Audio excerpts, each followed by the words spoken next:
आज आपण आवळ्याची अशी रेसिपी बघत आहोत ज्याने तुमची रोगप्रतिकारक शक्ती वाढते, पचन सुधारण्यास मदत होते, केस गळणे कमी होते, केस मजबूत होतात, तसेच शरीरातील टॉक्सिन्स कमी करून त्वचेला चमक आणते.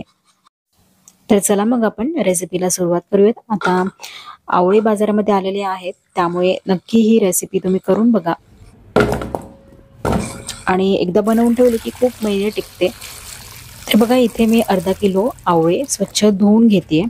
चांगल्या पाण्याने आपण धुवून घ्यायचे आणि त्यानंतर एका कोरड्या फडक्याने पुसून घ्यायचे. आवळ्याची ही रेसिपी आपल्याला जास्त दिवस टिकवायची असते, त्यामुळे आवळे कोरडे करूनच वापरायचे आहेत. यामध्ये पाणी अजिबात राहता कामा नये.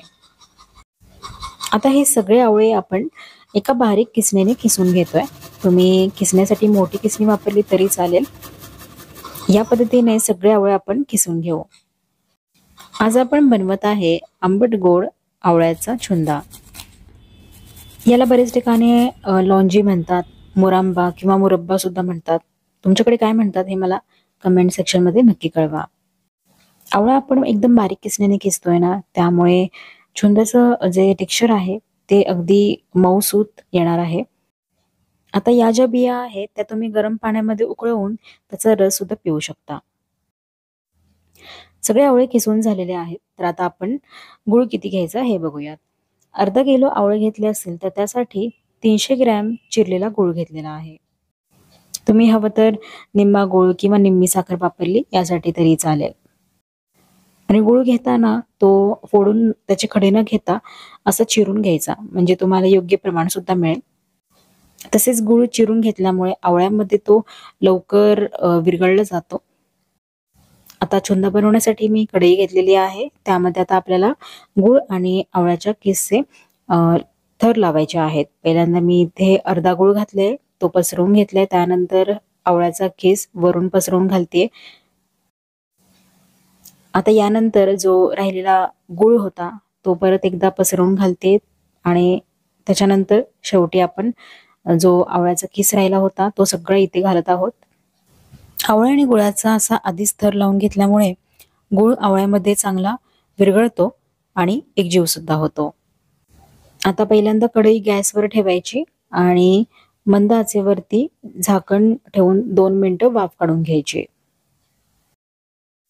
2 मिनिटानंतर झाकण उघडून बघायचं, तर बघा गुळाला आणि आवळ्याला छानपैकी असं पाणी सुटलेलं आहे. गूळ हळूहळू असा वितळतोय, तर आपण मिक्स करून घेऊ. अशा पद्धतीने गूळ जो आहे तो आवळ्यामध्ये चांगल्यारीत्या मिक्स होऊन जातो, एकजीव होऊन जातो. गूळ आणि आवळा एकत्र केल्यानंतर परत आपण मंद आचेवरती झाकण ठेवून 5 ते 6 मिनिटं आवळा शिजवून घेणार आहोत. गुळामध्ये आवळा छान असा शिजत चाललेला आहे आणि तसेच जे आवळ्यामध्ये पाणी होतं ते सुद्धा कमी होत आहे. आणि मग थोड्या वेळातच तुम्हाला हे मिश्रण घट्ट वाटेल आणि कोरडं झालेलं वाटेल. त्यावेळेला यामध्ये आपण 2 दालचिनीचे तुकडे घालतोय. तर दालचिनीचं सेवन केल्यामुळे सर्दी खोकला कमी होतो. अर्धी वेलची पूड घातलेली आहे. तुम्ही अख्खी वेलची घालू शकता.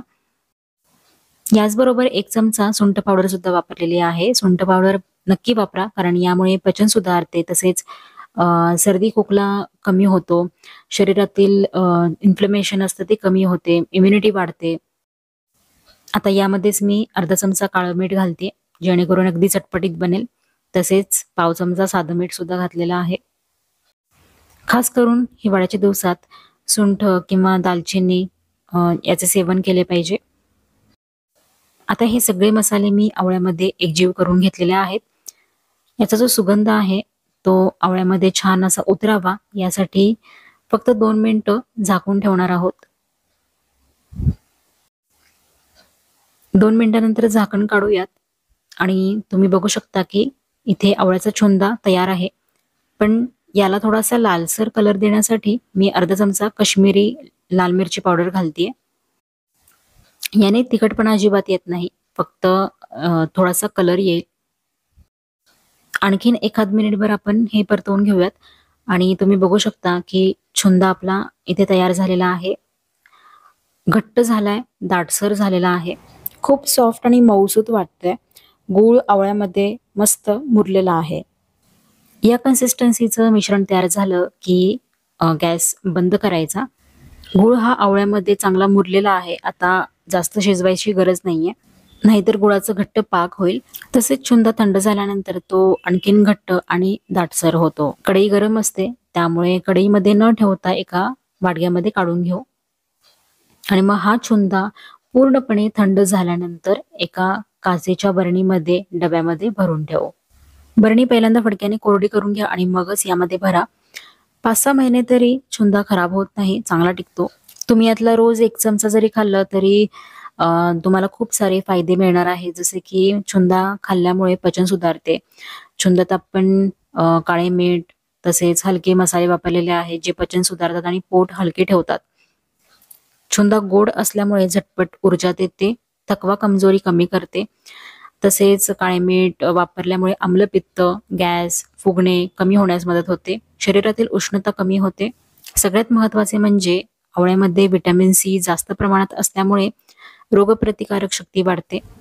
तसेच त्वचा चांगली होते आणि केस मजबूत होण्यास फायदेशीर ठरते.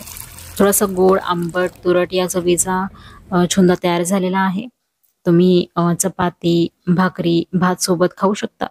रोज 1 चमचा चुंदा खाल्ल्यामुळे आरोग्यासाठी फायदेशीर ठरणार आहे आणि लहान मुलं तर अगदी मागून मागून खातील, इतका हा चटपटीत आणि मस्त लागतो. तर या हिवाळ्यात आवळ्याची ही रेसिपी तुम्ही नक्की केली पाहिजे. जर तुम्हाला आजचा व्हिडिओ आवडला असेल तर लाईक करा, शेअर करा, चॅनलला सबस्क्राईब करा. भेटूयात नवीन रेसिपी सोबत. तोपर्यंत मस्त राहा आणि काळजी घ्या.